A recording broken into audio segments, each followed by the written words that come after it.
FM, bienvenue aux Corésiens et aux Creusois, et surtout bienvenue aujourd'hui à nos amis du collège Albert Thomas, donc Raphaël, Maureen, Louise et Pauline, qui vont vous parler des livres du prix des Acolytes. Donc on va commencer peut-être par Facéties de chat. Alors est-ce que vous voulez bien me dire l'auteur, l'illustrateur et... Oui, alors Facéties de chat est un recueil de poèmes sur les chats. Il a été écrit par Sébastien Pérez et a été illustré par Benjamin Lacombe. Il est paru aux éditions Margot en 2015.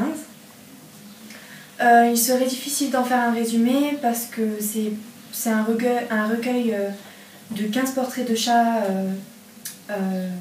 qui sont des portraits drôles et tendres, pleins d'humour noir.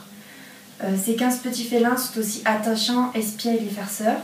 Alors on va passer au second ouvrage dont vous parliez, donc, qui est le Buste de Rosa, qui est un ouvrage paru en italien et traduit par Didier Zanon, qui sera d'ailleurs au Festival du livre à Meymac. Alors, c'est Louise qui commence? Oui. Alors, c'est un livre qui a été traduit de l'italien par Didier Zanon. Oui. Il est sorti aux éditions Sarbacane en 2011. L'album raconte la visite d'un grand-père originaire de la région de Détroit et de son petit-fils Ben au Henry Ford Museum. Oui. Dans le musée, le grand-père demande au guide de les conduire à un endroit particulier. Il arrive face à un vieux bus jaune qui crée beaucoup d'émoi chez le grand-père. Celui-ci commence alors à raconter l'histoire d'une jeune femme, qui est Rosa Parks, qui s'est assise à côté de lui le 1er décembre 1900. Alors maintenant, on va passer aussi justement, on va repartir en Louisiane, je crois, avec Bluebird de Tristan. Alors je ne sais pas si on dit Gogol ou Kogel, puisque je n'ai pas eu le temps de chercher. Est-ce que Pauline veut bien nous en parler? Oui. Alors, Bluebird raconte le parcours d'une jeune fille de couleur noire, Mimi. Oui. Elle a 13 ans et une voix d'or. Et en fait, quand elle était petite, Mimi, elle a perdu sa mère. Et suite à ça, avec son père, ils sont partis chanter le blues sur les routes de la ville. Les élèves du collège Albert Thomas, avec Céline, Alix, Chiara, Maureen. Et donc, les premières vont vous parler du journal d'un nul débutant, de Luc Blainvillet. Je pense que tout le monde connaît un petit peu. Donc, est-ce que vous voulez bien nous donner l'intrigue? Alors déjà, comme vous venez de le dire, ce roman a été écrit par Luc Blainvillet et a été publié aux éditions L'École des loisirs en 2014. Alors, pour ce qui est du résumé, Nils est un surdoué couvé par ses parents. Souhaitant s'émanciper, il entreprend méthodiquement de devenir nul à l'école et rencontre cette difficile... Il raconte cette difficile... Oui, c'est difficile de devenir nul à l'école. Oui, quand on est bon à la base. Oui. Il raconte cette difficile conversion dans un journal. Il y expose sa méthode pour échapper à la dictature de la réussite, à son entrée au collège. Il décide de devenir un cancre. Ainsi, il réussira peut-être à faire baisser la pression qu'il subit de la part de ses parents. Oui, ça c'est important, hein, la pression. Oui. Chiara et Alix qui vont nous parler du Jardin de minuit par Eric. Alors ça se présente un peu comme une bande dessinée, c'est ça? Oui, un petit peu, ouais, c'est un petit peu comme une bande dessinée. Et donc ça a été adapté par Edith. Oui. Et c'est tiré du roman jeunesse de Philippe Apers. Oui. Cette BD est parue aux éditions Soleil en 2015 et l'histoire se déroule dans l'Angleterre du XXe siècle. Moi, j'ai trouvé vraiment bien. C'est vrai, on rentre vraiment dans l'univers fantastique de la BD. Et il y a vraiment beaucoup de magie dans cette histoire. Et entre rêve et réalité, nous suivons le jeune garçon. Alors on va passer dans un monde là totalement différent avec Ma famille normale contre les zombies de Vincent Vilbino. Et Céline, on vous écoute. Ce roman, il a été écrit par Vincent Vilbino. Il est paru aux éditions Nathan et a été publié en 2015. Donc, ce livre parle de la famille de Van Zandt. La famille Van Zandt part, comme chaque année, en vacances en Bretagne.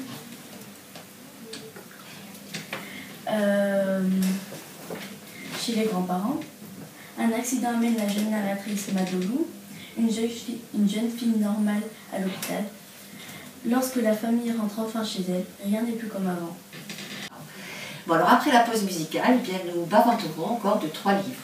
Merci Pauline, merci Louise et merci Maureen et merci Raphaël pour ce moment passé avec les livres que vous avez lus dans le cadre de l'atelier lecture du Collège Albert Thomas. Jordan FM, bienvenue aux Corésiens et aux Creusois et bienvenue surtout aujourd'hui aux collégiens du Collège Albert Thomas d'Égletons qui vont nous parler du prix des Incorésiens. Il y a Isis, 13 ans, 1m60, 82 kg. Alors Axel, est-ce que tu veux bien résumer, est-ce que vous voulez bien, pardon, résumer ce livre qui vous a quand même beaucoup plu, hein? Isis est en 5e, elle a un nom de reine, mais le poids d'une baleine. Avec ses nombreux kilos en trop, ses journées à l'école sont difficiles car elle est souvent l'objet de moqueries, ou pire, d'insultes comme à la baleine, Big Mama, gros jambon. Isis a 30 kilos en trop. Sa mère et le compagnon de celle-ci, par contre, ne la comprennent pas et ne cessent de lui dire de perdre du poids. Il décide alors de prendre la plume et d'écrire à son père, qu'elle n'a jamais connu. Je conseille ce livre car c'est un très beau roman sur l'image de soi, le regard des autres, le surpoids et l'espoir d'une ado pleine de volonté. Le choix de la forme épistolaire renforce l'émotion. Oui. Isis est un roman qui met l'accent sur une réalité, une adolescente en surpoids.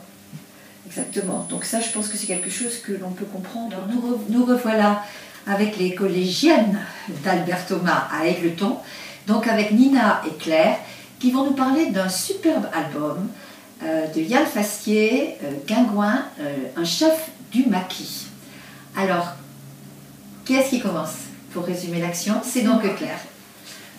Alors, Guingouin, un chef du maquis, est un livre documentaire écrit et illustré par Yann Fassier, paru aux éditions L'Atelier du Poisson Soluble en septembre 2015. Georges Guingouin, instituteur dans le Limousin, s'engage dans la résistance dès 1940 lors de la Seconde Guerre mondiale.